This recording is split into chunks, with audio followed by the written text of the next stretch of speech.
Saan ako nahirapan? Sa pagtitiwala, hindi sa ibang tao, kundi sa sarili ko. Lumaki kasi akong walang bilib sa akin ng mundo. Hindi kailanman naging paborito. Hindi natawag na mahusay o matalino.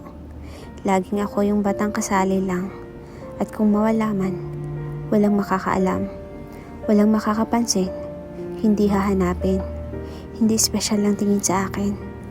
Kung ihahalo mo ako sa kumpul ng mga tao, ako yung pinaka-ordinaryo. Hindi mo lilingunin, hindi mo tatanungin. Nasanay akong dadaanan lang o lalagpasan. Nasanay na ako sa buhay na tahimik lang. Walang ibang ingay, kundi ako lang. Ako sa mga kabanata ng pagkabigo. Ako sa bingit ng pagbitiw at pagsuko. Kaya't kung tatanungin mo ko kung saan ako nahirapan, marahil sa pagtitiwala sa sarili ko. Mahabang panahon ang ginugol ko para punuin ang lakas ng puso ko. Pinatatag ko't pinatibay. Hinulma ko para makasabay sa buhay.